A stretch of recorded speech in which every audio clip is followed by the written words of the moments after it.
everybody, and welcome to Full Metal Pod. I'm Jason. And I'm Jimmy. So, how's your past week been, Jimmy? Let's catch up our audience on what we've all been doing. Um, well, I don't know. I guess people don't know this about me, but I do like to invest some money every now and then into some cryptocurrency. And a few months ago, I invested in Dogecoin when it was 2 cents. So I just sold all my Dogecoin. But if anyone's been watching the crypto world, like Doge kind of spiked really high this week. I have not been keeping up with it. How high did it get? It got to 47 cents. From two? That is amazing. Yeah, so I know, like, when I explain it, when you say it to people, it doesn't sound like that much. But imagine, like, something you put 2 pennies in the machine and it gives you 47 pennies back. But Yeah. if you put, like, I did $60 worth and I got a little over $1,000 in return. Yeah, that's a win. So, and I pulled out. I heard rumors that it's going to go up even higher. If you're listening to this, it's probably already happened. So, don't trust me on your advice. I kind of got lucky on this. A friend told me about it, and I stumbled into it. And I pulled out my money, and just in time because we had hail over where I'm living in Austin, Texas, and it was golf ball size hail, and it cracked my windshield. So I gotta get my windshield No. changed. Yeah, I heard about that. It was pretty bad. But I heard how bad it was for people with a golf ball sized hail. Yeah, I can't imagine. I was lucky that I was already home from work, and when I heard it coming down, I was like, "Oh, my car is not gonna survive this."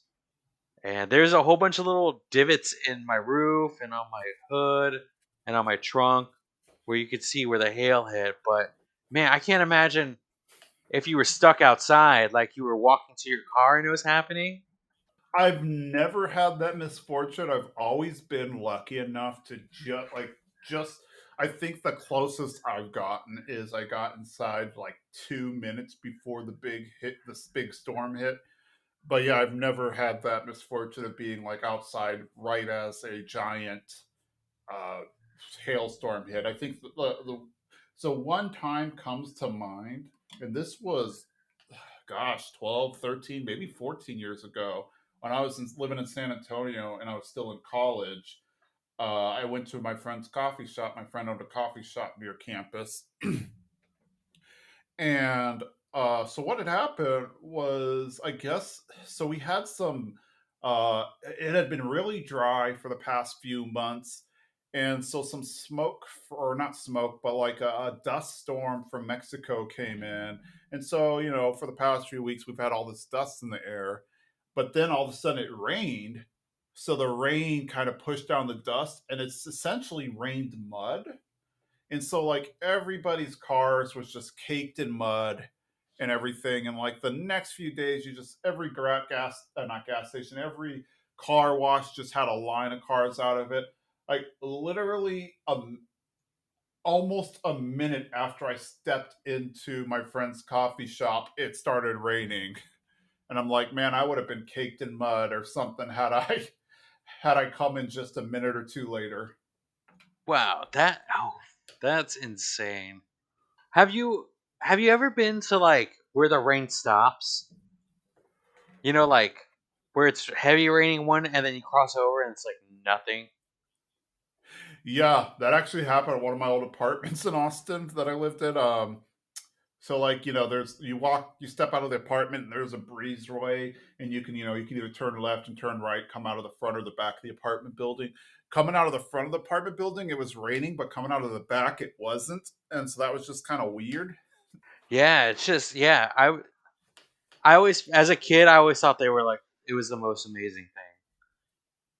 Yeah, that's good old Texas weather for you. I mean, I could think of a handful of times where it was like raining on one side of the street, but on the other side it really wasn't. Like not on the street, but like the highway, and then there's the median in the highway.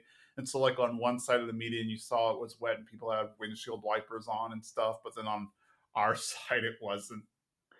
Yeah, that yeah, as a kid, that would always amaze me. Like that, and I was obsessed with finding ends of rainbows. Just like I never chased them, but I would look at rainbows and be like, I want to find where it touches the ground. Yeah, it's always funny because, like, granted, I've seen a few like full rainbows in my life, but it seems to me like every time I ever see a rainbow in real life, it's always just like a piece of it. Like it's just like a small like scribble of it or something, or a small like fraction of the arc, or a fraction of the arch rather. But it's never like like you see in the cartoons or TV shows where it's just the full on arch from one end to the other. True. Yeah, that is true. I don't think I've ever seen like a full rainbow. I've seen the double rainbow once. I was driving home from work and I saw a double rainbow. I was like, you know what? Today is gonna be okay. Mm-hmm. Yeah.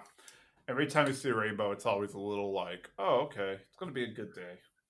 Yeah. So, but yeah, made a lot of money in cryptocurrency. Not a lot, but I mean, my return was very high. But it's going back into the car. Gotta get my car fixed. My tail light also got broken by the hail, so there's all that. Yeah, I have never been that lucky with crypto. Unfortunately, granted, I guess you got to play to win or whatnot. I've never really gotten into crypto. Um, I always like, I guess, worry about having the bad luck of as soon as I jump into it, it's going to like That's crash or something. like, yeah, you never know what's gonna happen with it. I used to do a little Bitcoin, and I the thing about cryptocurrency is it never sleeps.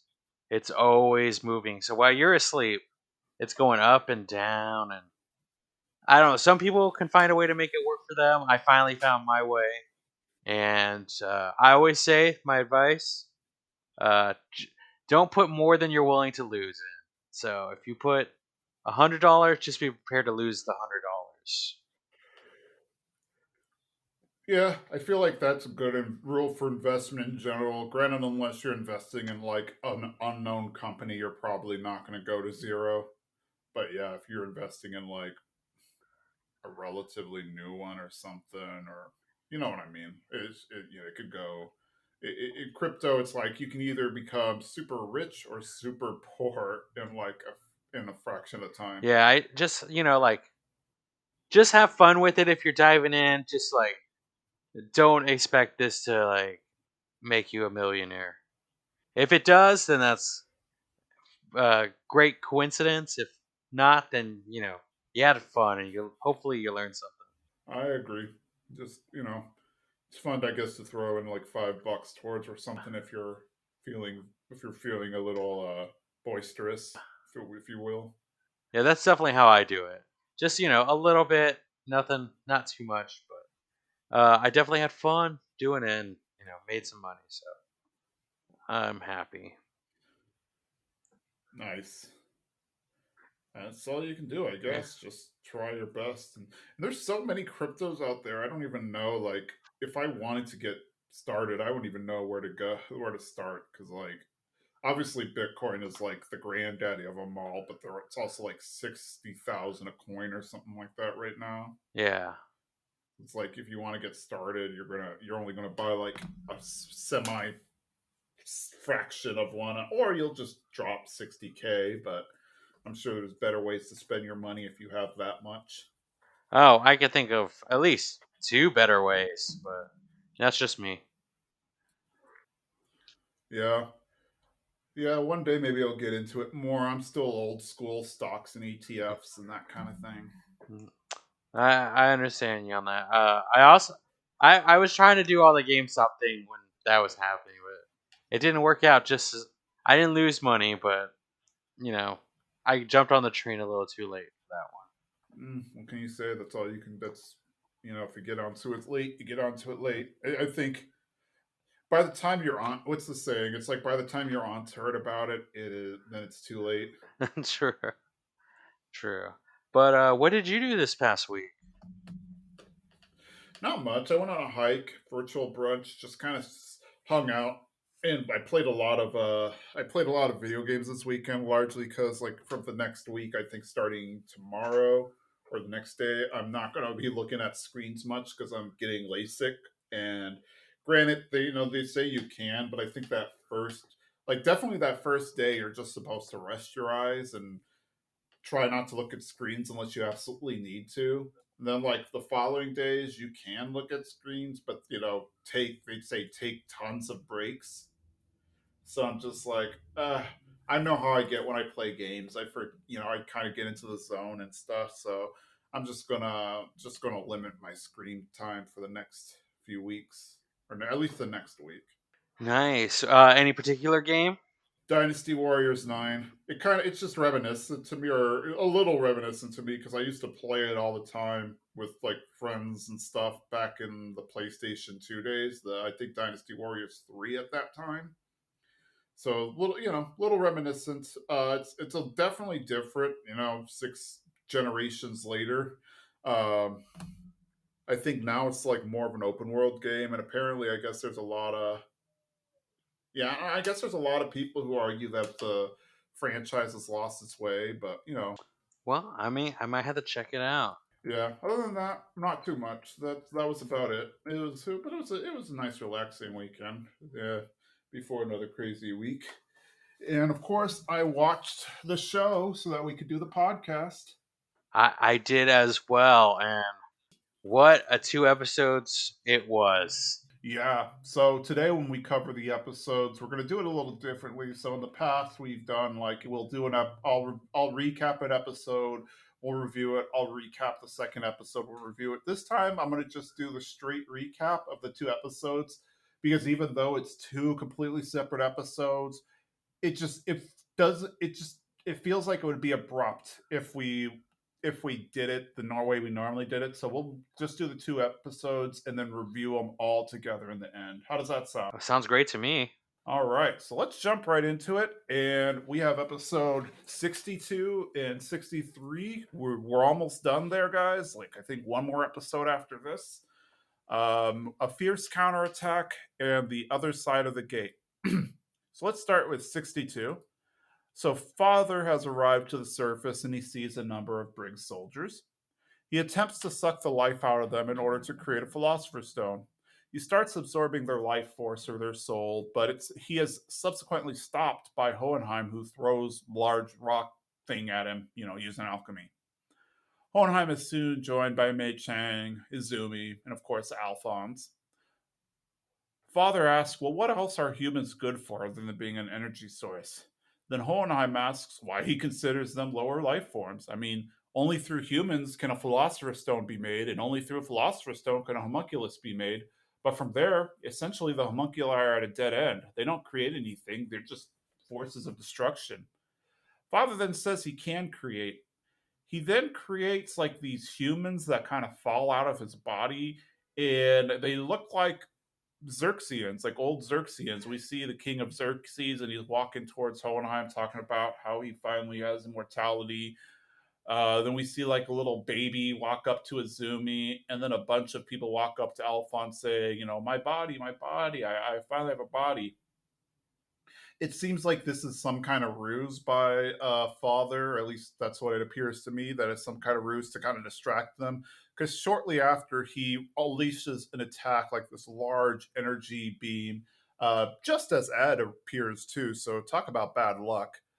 And this energy attack just totally devastates Central Command. So we see underground, everybody else is starting to join, and they bump into Greed and Lanfan, and everybody else being a bunch of soldiers, Olivier, Seed, Curtis, and a few others. Greed tells him that Father is going berserk and he needs help from everybody in order to win. Well, correction. He needs help from everyone who's able bodied. He tells the injured people, Gerso, Olivier, and Riza, to get off. He doesn't have time to babysit or deal with them as they are fighting. Naturally, Olivier is upset to hear that. They soon get a call from the soldiers from HQ, And they say that half of Central Command has disappeared. Essentially, Father just destroyed it. This points out that Father is super powerful. Greed mentions that he is powered by Philosopher's Stone and he has the power of God. So he will be a force to be reckoned with. And that's why only people who are able to fight should deal with him. Again, Olivier refuses to quit. Her men need her. But then she hears the men over the radio on HQ say that, hey, we are trained as Brig soldiers to act as one unit, and we don't necessarily need command in order to do that. You're injured, so please stay put and we'll handle things.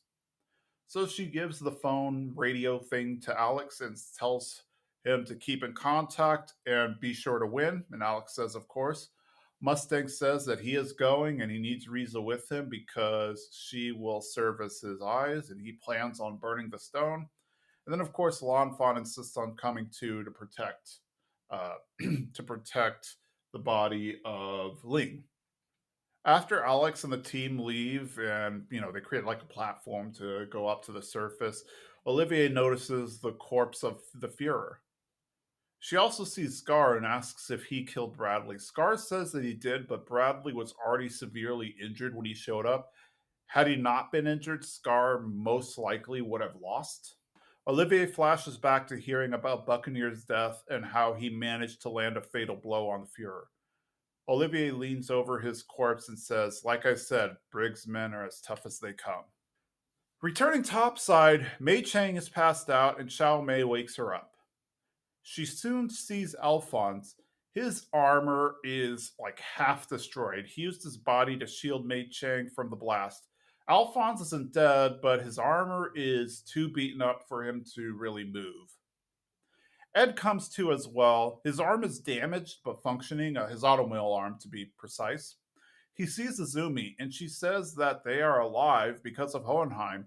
We see that Hohenheim shielded Ed and Azumi. However, that act of bravery took a lot out of him and kind of rendered him weak. I guess he used up some of his Philosopher's Stone to shield them. Father appears behind Hohenheim and knocks him out and knocks him to the side. Father begins to absorb Izumi and Ed's soul. Hohenheim begs him to stop, but he doesn't. When all hope seems lost, Father takes a bullet to the head. We see that a Briggs soldier took a shot at him. This stops Father and saves Ed and Izumi as other Briggs soldiers show up to pull them away from the area. The entire squad, actually a bunch of squads from Briggs, show up and they set up mortars and guns and everything you could think of. They fire upon Father, but he uses his stone to create an energy shield around him to protect him. Ed tells the soldiers that it's bad, as he didn't even flinch from that attack. The soldiers put out the command to keep fighting and not give Father a chance to fire back. HQ all of a sudden gets a message from, well, somebody. They then relay the message and tell all the soldiers to stop and take cover. We then see the white glove snap and fire appear, taking the shape of a large dragon and hit Father.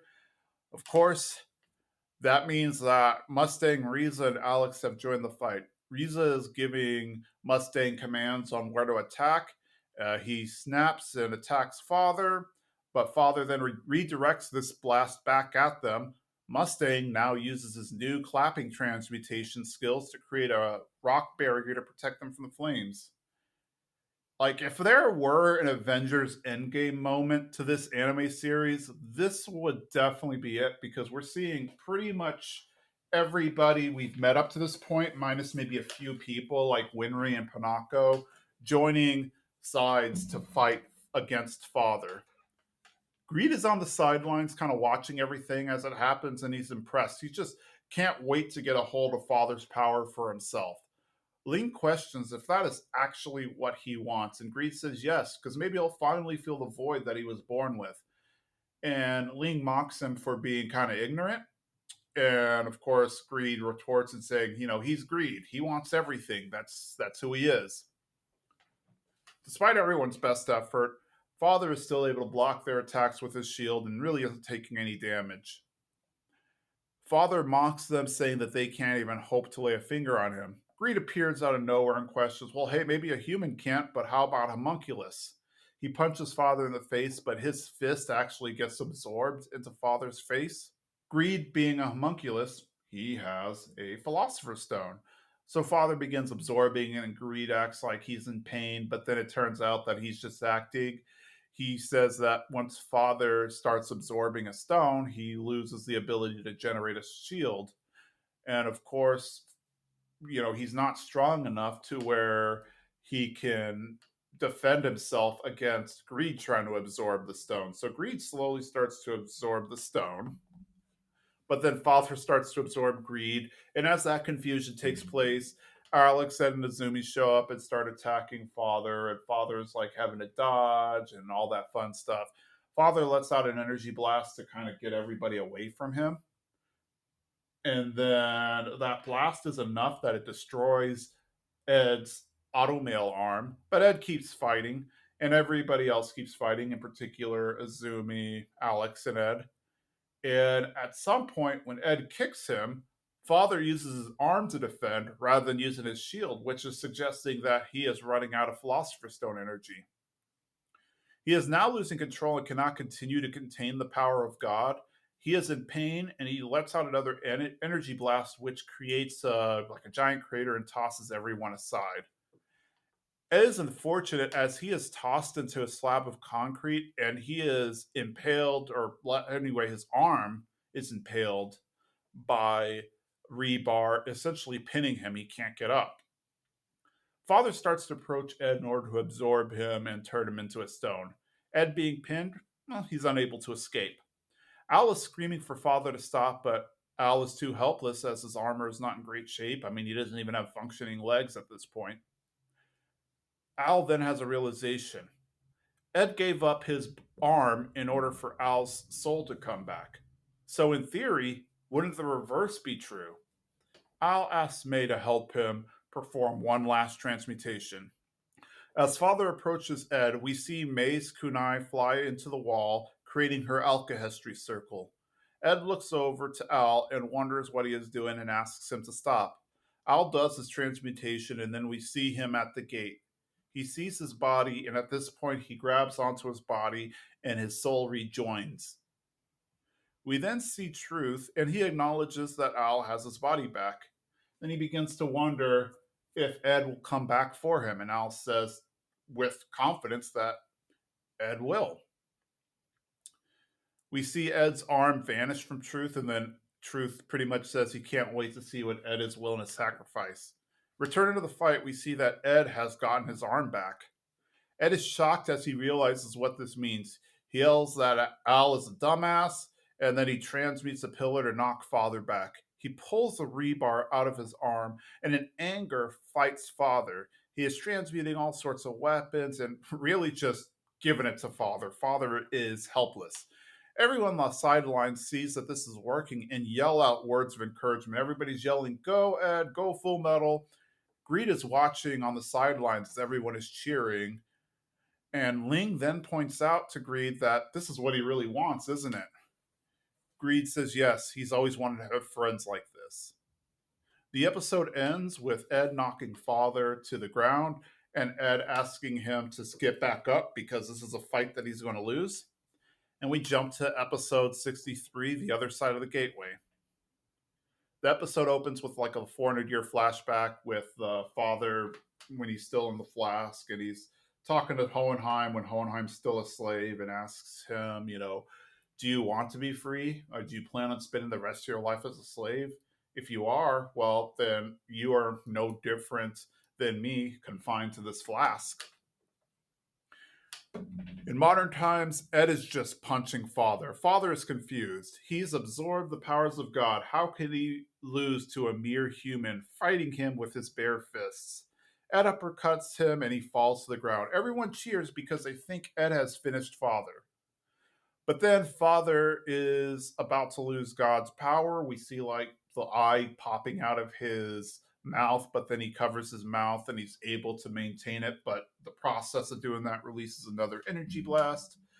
A soldier falls back. Greed captures him and helps him out. All of a sudden, Father gets back up, lunges towards Greed, and puts his hand into Greed's abdomen. He's starting to absorb Greed's stone. So this next bit actually happens inside of Greed, and so it's like Greed's soul and Ling's soul communicating. We see that Greed's soul is being like sucked into a portal or a vortex, and Ling is holding on to it. Ling refuses to let go of Greed because he needs Greed if he wants to be Emperor Xing. But Greed says, he's being absorbed back into Father. There's, Father is what he's come from. So there's just there's no escaping this. He is going to be absorbed by Father, and it just doesn't make sense for Ling to be absorbed as well. But Ling is just refusing to let go. So Greed says that, hey, you know, I might not become ruler of the world, but I'm fine with becoming Emperor Xing. Let's team up and defeat Father. So this kind of gets Ling off guard, and he agrees to join the fight. But this was obviously just a ruse, as Greed punches Ling in the face, resulting in Ling losing grip of Greed and letting go. Greed says that it just doesn't make sense for both of them to get absorbed into Father. And then, of course, Ling is upset. He doesn't want to lose Greed. Uh, Obviously, he needs him to become Emperor of Xing. And then he's also upset because Greed, I guess, has this rule that he never lies. And Greed said, hey, this is the only lie I've ever told and that I ever will tell. And he says that Lan Fong has a Philosopher's Stone, so he doesn't even really need him anymore. So then we go outside of Greed's body. Greed tells Longfawn to show up, and Longfawn appears and cuts Father's arm. As soon as she cuts Father's arm, this severs the connection between Father's body and Ling's body. We see the Ouroboros tattoo fade off of Ling's hand. So this shows that Ling is no longer homunculus. He is in complete control of his body now, no longer has the Philosopher's Stone in him. And as Father absorbs Greed, Greed then takes this opportunity to reverse his ultimate shield. So instead of turning the body into like this really hard carbon, he turns it into the most fragile carbon he can think of. Father uses his only available hand to pull out Greed's soul and rip it out. Of course, this process breaks that hand as well because he's just like super fragile carbon, like think of pencil graphite or something. Uh, this obviously is the end of Ling, and as Ling's soul kind of floats away and starts to dissipate into the air, he thinks a little bit about it, and then he kind of reflects on the times that he had with Ling and Ed, and realizes that this was enough. That was all he ever needed was the friends, and he thanks them as he fades away. Unfortunately, being the next homunculi to die, or the next of the homunculi to die, rather. So now, without his hands, Father tries to defend himself, but he is unable to. Ed runs and punches right through his stomach. Through this new giant hole in Father's abdomen, all of the souls that he had remaining in his Philosopher's Stone flood out and go out into the air, presumably to the afterlife, because, they don't have any bodies to return to since they're 400 years old. At this point, Father freaks out because he's been defeated, and the little tendrils that we normally see coming from the gate start to come out of that little hole in his body, and they essentially start to pull him back into himself, and then he just vanishes. We're immediately taken to the gate, and Father, in his true form, the little spherical blob that we saw in the flask 400 years ago, is seen in front of the gate. And he's kind of questioning why God didn't want to join him, God being on the other side of the gate. We then see Truth, who, in his normal fashion, is mocking people, but also takes kind of the mirror image of whoever it is he's talking to. So Truth now looks like a little orb. Let me see here. So Truth starts to mock Father. Truth says that Father was incapable of believing himself. He stole power from others, and he rejected his origins by hating humanity, and he thought of himself as superior. He coveted God's power. So really, he just never developed over the course of 400 years. And really, did he think that removing all of his seven desires would somehow make him superior? And Father kind of asks, what's wrong with that? What's wrong with wanting to be perfect? What's wrong with wanting all the knowledge? And then he just asks, well, who who are you? And then Truth does his little line about how he is everything and whatnot when he introduces it. And then Father realizes, oh snap, I'm talking to Truth. And he reflects on a statement he made earlier about Truth and how he punishes those arrogant enough to play God. So Father realizes things are not going to end well for him. Truth now imparts his punishment on Father. The gate opens and the tendrils come out. Father is now returning to the gate where he originated from, and he's going to become one with the deity or one with God, but instead of him being the dominant, he is uh, just going to be absorbed and spend the rest of eternity as part of the gate. Father cries out the whole time and asking, what could I have done better? But Truth fails to respond, and he's pulled in the gate, which slams shut. We go back to the battlefield. Everyone is surrounding Al's body. Al hasn't woken up, nor will he, as his soul has left his armor. Ed is angry. He's just trying to think of a way to get Al's body back. Mei Chang is crying over having even agreed to help him. Ling offers a Philosopher's Stone, but Ed rejects it. No matter how much he wants to use it, he swore never to use one to get their bodies back. Ed just keeps thinking and thinking and thinking of ways to get him back. Hohenheim then appears and offers his body. He says that he has enough life left over to trade. Ed refuses to sacrifice Hohenheim or anyone really. He asks why should he suffer for their mistakes. Hohenheim says it's because he's their father and that's all that matters. He just wants the boys to be happy and he feels somewhat responsible for this all happening in the first place. Had he been there, this may not have happened. He asks Ed for one last time to be a good father. Ed starts crying and calls Hohenheim a rotten father and tells him never to say anything like that or he'll knock him out. Hohenheim, of course, apologizes. Ed keeps thinking, he's the youngest state alchemist ever. He's opened the gate before. Like, he's talented enough. There's got to be a way for him to get Alphonse back. May is still crying, and Ed's kind of shocked that May cares so much about Al. He looks around at all of his friends, and Ed gets an idea, and he looks at his hands. So he stands up, asks May to leave, and he starts to draw on the ground. He draws a human transmutation circle, and he says, everybody stand back and watch his final transmutation. He transmutes and he goes to the truth world or the gate world, whatever you want to call it, the white expanse. And Truth asks, well, what did you bring to get your brother back? Surely you're not going to trade your entire body. Ed says, nope, I am trading my gate. And Truth looks a little befuddled by this, but Ed says, hey, it's my gate. I can trade it if I want. And Truth mocks him, saying, well, it's come to this. You do realize that if you give up your gate, you're going to lose your ability to do alchemy. And Ed's like, yeah, I know. That gate control access to all the secrets of the universe and is my way of doing alchemy. And alchemy has led me astray, though. It made me think I was more powerful than I was. Truth asks if he's all right with going back to being just another lowly human, and Ed says, well, I've always been a lowly human. I've never not been a lowly human. I wasn't even able to save a little girl. Truth asks, are you sure about this? Because once you get rid of it, you'll never be able to do alchemy again. Ed wonders and he thinks back to all of his friends and all of his friends calling his name and stuff. And then Ed says, who needs it when I have all of them in my life?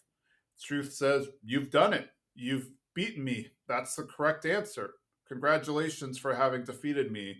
Uh, there's your brother. There's his gate. That's the way out. Goodbye, Edward Elric. Goodbye, Edward Elric. Ed's gate and of course the Truth vanish. Ed then approaches Al in his body. The gate opens and they leave. And now Al is finally back in the real world with his body. We hear a radio broadcast that's kind of explaining that there was a nationwide alchemic experiment conducted by traitorous senior staff, but they have now been arrested. Armstrong and Mustang are painted as the heroes. and Mustang will be personally overseeing all matters of national security now that the Fuhrer is gone. They also mention, of course, that Bradley and Salim are dead, but they never mention that they were part of the experiments. They just say that they died amongst the mayhem. Hohenheim is standing in the battlefield in the evening by himself. He's kind of reflecting back at the time when he first met the dwarf in the flask, and he realizes that, even after all this, he was still a part of him, and just kind of, thinking about that. Alex Armstrong shows up and lets Hohenheim know that he saw to it personally that the boys got checked into the hospital. Hohenheim thanks Alex, but Alex says nonsense. The whole nation is in a giant debt to the brothers because of the brothers' courage and determination. They were able to save the nation, and he thanks Hohenheim. Hohenheim begins to cry, walks away, and thanks Alex. Hohenheim returns to Risible and visits Trisha's grave. He tells her that he is home finally. He says that Ed finally called him father, though he prefaced it with rotten. Hohenheim thanks Trisha because, he says that he always felt like he was cursed until he met her and had the boys and really just had a life. And this was the first time he actually felt that he was alive and good. And he thanks Trisha for giving him a fulfilling life. Then Hohenheim mentions that he wants to keep on living now. We also see that Hohenheim's body is going through some kind of weird change. Morning comes and Pinocchio sees Hohenheim at Trisha's grave.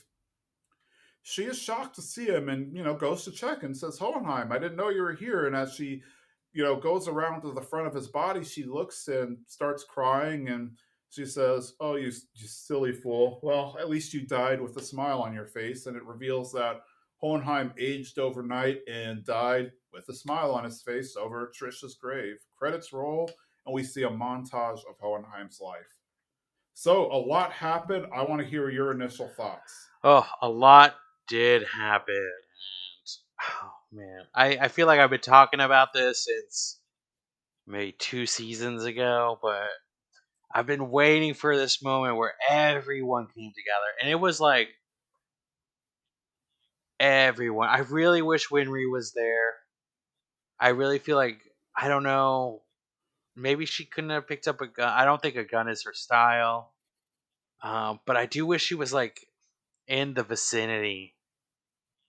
But other than that, like we had like every character who was still alive there, and oh man, Mustang being led by Hawkeye on like she is his eyes, and when that flame came through to hit Father, I was just on. I was at it. I got out of my seat. It was the best thing. Yes, absolutely. And it was just a gosh. Like I mentioned in the podcast, like I felt like that was the Avengers Endgame moment when the bullet came and hit Father, and they said your target's the man with the the tall man with the blonde hair, and be sure not to hit Full Metal. And we see all the soldiers show up. Like that was to me the portals scene and showing that everybody, the team was there and everybody was working together to defeat Father and just firing off bullets and mortar rounds and everything, trying to force Father to use up all of his Philosopher's Stone. True, and I feel like there may be like a better way to be like there are three tall guys with long blonde hair in this fight. Maybe I believe Father was shirtless the whole time. Maybe you could just be like the shirtless guy. But I mean, well, if General Armstrong's there, then maybe like that's confusing too. I guess there is no best way of describing. Just shoot Father, but they did. They only shot him, so they understood. Yes, I mean, gosh, I can't even like this is like the most giddiest episode. Basically, like there's so much to unpack there. So you have like the beginning parts where it's just Alphonse and Hohenheim and them trying to fight against Father, and then Father overpowers them. And at first, he creates like the fake humans, and I fully think like it. at first I'm confused was confused because like they made it clear that they all lost their individuality over these past 400 years, but they seem to know who they were. But I think that they were just puppets that father was controlling, and it wasn't the actual King of Xerxes, because it was like really on point when he had them reach out to the people. So like a baby crawls up to Azumi Curtis and plays with her feet, which would obviously like shock her because it would trigger her bad memories of losing her baby and then using alchemy to try to bring him back. And then, of course, Alphonse is surrounded by a bunch of people saying, you know, a body. I finally got myself a body and stuff. So that really like screwed with Alphonse's sense. And then, of course, the king of Xerxes telling Hohenheim, you know, I finally achieved immortality. Isn't this great? So I think that was just meant to distract or disturb them. And because shortly after he launches a large attack on them. Yeah, that I did think. Oh, maybe it was almost the same as what Hohenheim did. You know, like he kind of was able to separate all the souls, but then you quickly remember who Hohenheim is compared to who Father is. Hohenheim spent that all those years learning about each person within him, and I feel like Father could care less. Yeah, even father seemed really confused by it all because remember when he said, "Oh, gosh, what was it?" He said something to the effect of, how did you maintain their individuality and stuff?" Like father didn't even seem to think it was possible. Once the soul split from the body, they just become nothing but energy and pain, but not individual people. And then Hohenheim released his secret, so it makes me feel like there's no way father would have kept their souls separate. Yeah, and uh, that was awesome. And then like the Mustang thing, but I feel like the topper for me for this first part was Greed, and Greed kind of when we first see him. I don't know, like when we first see him in this episode, and he's talking about like I want that power. That's the power that I need. And if I had that power, then I it would satisfy me. Talking about father, and we see him go in, and he punches father, and father's like, "This is exactly what I needed." He wants Greed's Philosopher's Stone, and Greed has other plans. And like I've been saying, this whole anime, I feel like I'm a broken record, but every death has an impact, and Greed's death got me this episode, and just him sacrificing himself and Ling trying to hold on, and then Greed letting himself uh, go for the team, like this team that we I always had my doubts about. Is Greed 100% with us, or is he kind of always looking for his own thing? Yeah, absolutely. Because like, gosh, I'm trying to think of a good way to put it. Like, yeah, he was obviously self-serving, and it would be wrong to think like up to this point that he was a genuinely good guy or one of the heroes. It was just more like they happen to be aligned, and the fact that that you know the good guys and him both hated father, but they had their different motivations. But yeah, that last few minutes of his life where he's with Ling, and you know he sacrifices himself ultimately to save Ling, and then he, with like his last act of life, he helps them out by weakening father, and then he gets pulled out and killed. And you know, even in his last thoughts, you can tell that he is, you know, he's still a little bit of greed in there because he refers to them as little jerks, like, "Oh, why are you giving me those looks, little jerks," and stuff. But then he, like, you know, dies happy, thanking them for the friendship that he gave him, or that they gave him. And I love like that part is kind of, oh man, I get the feels right now thinking about it, because we get a little bit of this when we first meet Greed back in the beginning, and he's got that group of like his Chimera gang. And when he's dying in this episode, and he's like, I am satisfied. Like he says, like I am satisfied, and it's because of the friendship that Ling and Ed gave him, and that's what Greed really wanted. Like I think yes, he desired to rule or like have this kind of knowledge of the world or whatever kind of father was going for, but what truly satisfied him was this friendship and like this really human aspect of it. And gosh, just thinking about it, I'm just like that was such a great moment. And all these characters, like I said, like all these characters, these deaths, like Greed's death, it just like it hits you. And it was like those last words were just so perfect. Yes, I agree. Like it showed it showed like his own growth as a character, and yeah, I he's no longer just he's really the only homunculi I'd argue who has any kind of redemption arc to him, which was great. And yeah, it was sad to see him go, but he also did the right thing in the end. And also, like the end of the first episode, where he has that realization that he doesn't really want everything in the world, like when he talks about how oh, you know, I he makes that point that he wants the power, but it's not even because of an evil reason or anything. He wants the power because he thinks he'll finally fill that hole in him that he was born with, because he's just naturally greedy. So enough is never enough for him. But then when he has that realization that really all he ever wanted was friends, like that got me too. Like just that level of growth that he had. Yeah, and like, and I'm at this point in the episode, I'm already like having the feels, and I'm getting like emotional.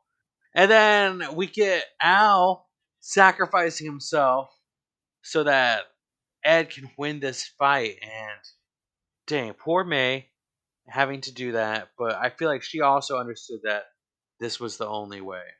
Yes, because so Alf has like that realization when he's begging father to stop going towards Ed, and Ed's pinned, and we see everybody else is kind of knocked out from the energy blast. So there's nobody to save Ed. So Ed was unfortunately going to have his soul ripped from him, and Al just has that realization that, oh well, if Ed has his other arm, he might stand a chance.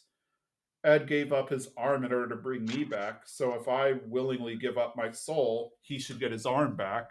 So yeah, Al making that sacrifice. Granted, Al has that confidence that Ed's going to come back for him. But yeah, it's just I super. love that. I love that. I love when like Al meets his body and his they're both kind of like we trust our brother. You know, there's that moment you see Al's armor disappear and it's emotional. And I love this too, the detail in the show. I don't think they had to do this, but when Ed's arm comes back, you see like the fingernails. Like the fingernails are longer on that hand. Like you can clearly see the nails. And it's on purpose because when you look at his other hand, there are no fingernails. And it's that thing of like, well, this one's been stuck there this whole time, like not being taken care of, and now Mhm. he's got it back. And it's just that detail that makes his anime so great. Yeah, and like it just the whole thing makes me realize how great of an anime it is. There's also the part where everybody is just cheering on Ed after he just like I think that was his snapping point when Alphonse sacrificed himself for Ed and he pulls the rebar out of him, and yeah, he just loses it and starts just go letting father have it. Like he creates a spear and throws it at father's face, taking out off half of father's face, and then he just yeah it keeps going, and then everybody's like, oh snap, it's working, keep going Ed, keep going, and everybody's just yelling at him and cheering him on and stuff. So it also just shows like how the relationships he's built with people over this time. Yeah, and I would say this man, the and like how you said, like these two episodes go great together because we had a whole fight with father that first episode, And Ed kind of what like takes out Father. I wouldn't say fairly quickly, but he takes him out when he's got both his arms. Um, fairly. I guess fairly quickly. I can't find a better word to say it. But he takes him out, swiftly, and we get this whole other side with Father in his truest form, Dwarf in the jar form, and he's talking the truth, and he gets reabsorbed, and I'm like, you know what? This is a it's one of those things where like the evil villain just wants all the knowledge in the world, and their thirst for knowledge couldn't be quenched, and they're always like, is it a crime just to want to know everything? And I feel, in a way, I feel like I could understand the father at that moment, where it's just like, sometimes you never feel like you're satisfied. You get one thing and you're like, oh, but I want that other thing too. And I feel like that's how Father was his whole life.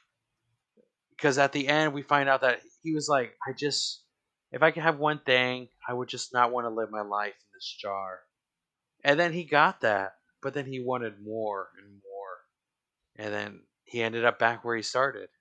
Yeah, he. So then I think what Truth said. I think revealed a lot because he essentially mocked Father, and then it also what Truth says to Edward at the end. Like there's a lot of reflection there, or a lot of, I guess, two sides of the same coin. I guess it would be a better way of saying it. So with Father, it seems like his greatest sin or his greatest folly was that he thought he could be as powerful as God, and he did everything he could to be superior to humans because naturally God is superior to humans. So for him to be God, he has to be better than humans, and we see that throughout the whole series how he thinks of himself as being superior in power and whatnot, and humans being nothing but power. And then he's like, yeah, well, Truth is like, yeah, you kind of overlooked where you came from.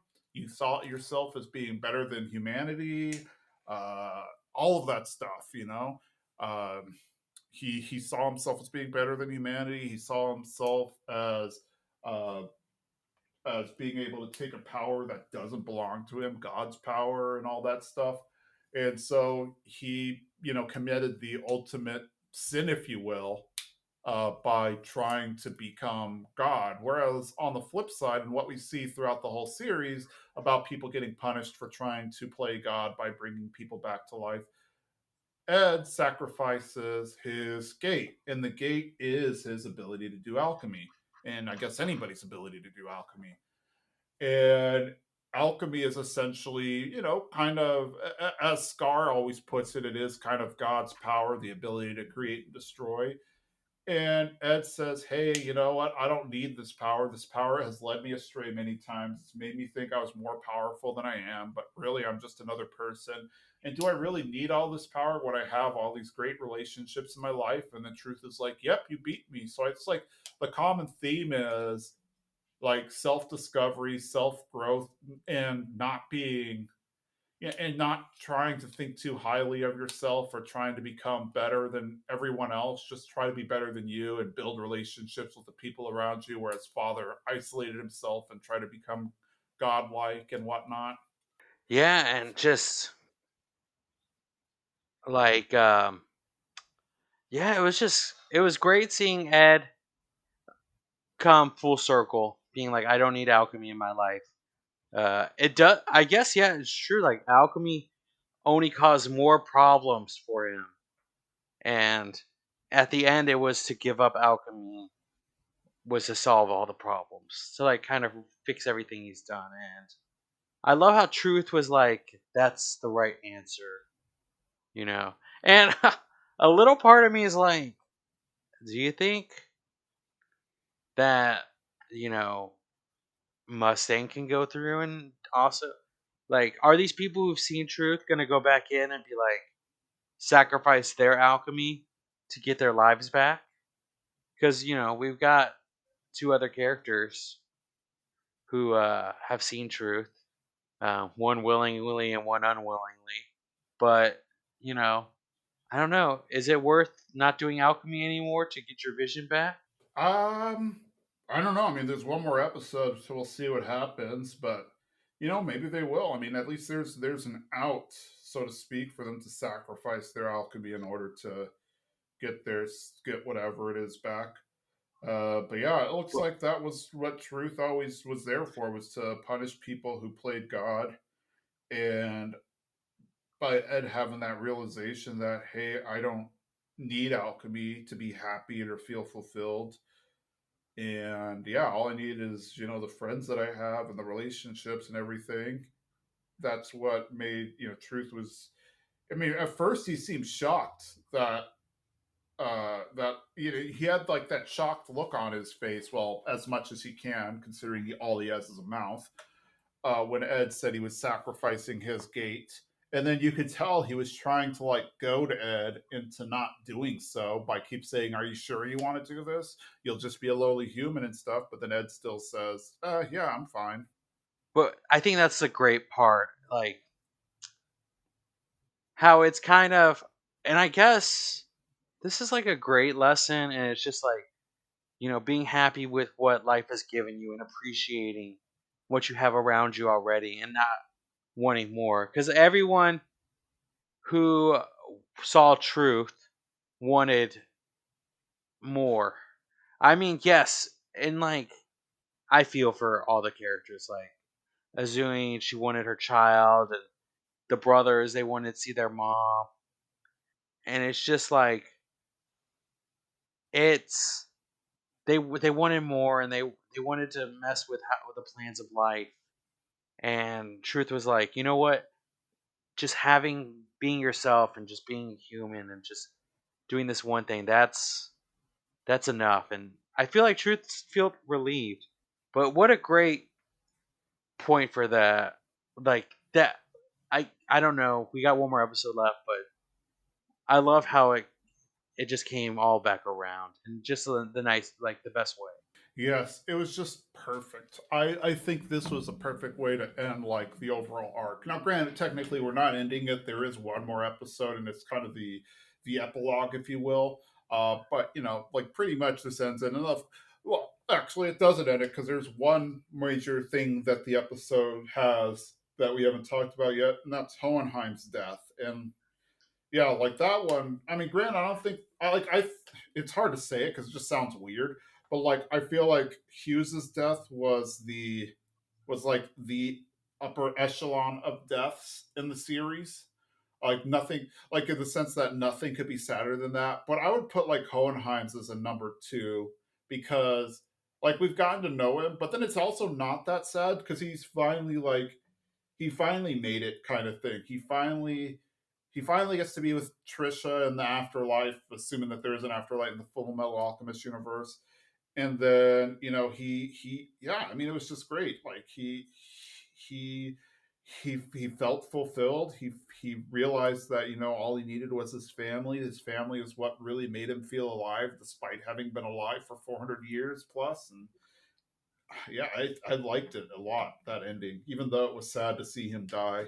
Yeah, I do think Hohenheim fulfilled what he wanted to. I do. I mean, it wasn't his fault. All this father stuff. He didn't really know what was going on. He was kept in the dark the whole time. But he did feel responsible. I feel like in a way of it, and he undid what was done, and he showed that. I feel like he made amends with his sons, and now he gets to be with his true love forever. I mean, we don't know if there's an afterlife in this universe, but in my mind, that's what he was doing at her grave. Like he was like, I finally get to rest. I finally get to be with you. It was just, I mean, the feels in these episodes, man. The feelings that it get, like, it's like, I mean, as it should be, a very climactic ending for everything. I wouldn't say that. See, I don't want to say that these episodes were like a payoff for the anime because I feel like every episode gave me a payoff for something. Like I never had to wait too long for something to like this anime to reward me.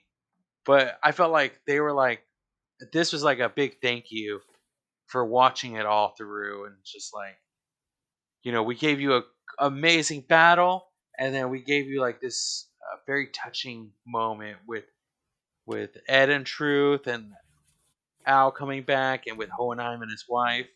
There was one thing I could have done without in this episode, and that is Ed handing tiny baby Pride to Mrs. Bradley. Like, I don't know what she's gonna do with that, first of all, and it was just like, I know it gave her comfort, but we could have just assumed that that happened. I didn't need to see it. I guess they wanted to make it clear that that was what happened. But yeah, you're right. It was kind of weird that they showed that. But it was also like, what's the word I'm looking for? Like they wanted to make, yeah, I guess they wanted to make it clear, or make it clear that he did something with it instead of just leaving it on the ground. And of course, we know Ed has this big rule about killing people, so he didn't. So yeah, he didn't want to kill anybody, or he didn't want to kill Pride, even though Pride technically wasn't a human. He still didn't want to kill it. Um, though I guess you Is could say, Pride gonna grow up? Like, is that thing gonna grow up, or is it stuck like tiny, tiny fetus? I mean, it's weird to me. I don't know. yeah, I have no idea. Like that's kind of unclear. Like what's going to happen to the baby, or what's going to happen to that little fetus? If is it going to become a human? Is it going to become a homunculus? Is it like what's its story, kind of thing? But I mean, sorry to break the mood, but I mean that's big in my notes, because it's happening in between like some really emotional stuff, and it's just like it throws me off. I mean, I'm glad that she's kind of getting some closure, and she loved her son so much. So, and it's interesting, like, Bradley's name doesn't get thrown in the mud. Mm-hmm. It's just like, you know what? It's easier to be like, he died in the fight and we continue, than to kind of have to explain all of this. Yeah, I think my guess would be that it's like the bad seed argument, rather than acting like the entire government was corrupt, acting like there was a coup by a few bad actors. Because if the entire government was corrupt, then probably the regular citizens would have a hard time trusting the government. So any new officials would be difficult. But like if it was just like, no, the government was fine. It just had a few bad actors, and they were so bad that they tried to do a coup and kill everyone, including any. They successfully killed the Fuhrer and his son. So then it makes it seem like, I guess, less bad. So now they can trust the government again. But I mean, I hope our listeners are just like me, and like, so I feel so fulfilled. I'm ready for this last episode. I don't know what we're gonna get, and I hope it's just like great emotional things. I have a prediction for next episode. I don't want to say it, Yeah. but I'll let you know if it comes true. I'll next week I'll let you know if my prediction goes right. But I am excited and I'm sad because we got one more episode left, and that means like we're coming to an end to this. But it's exciting. It's exciting and it's sad, and I'm happy. So I'm ready for next week. I know. Indeed, me too. But yep, this is all I've got. So I guess we will wrap this up and see you all next week as we, well, wrap up the entire show. Thank you for listening to Full Metal Pod. I'm Jason. I'm Jimmy. Bye. Bye.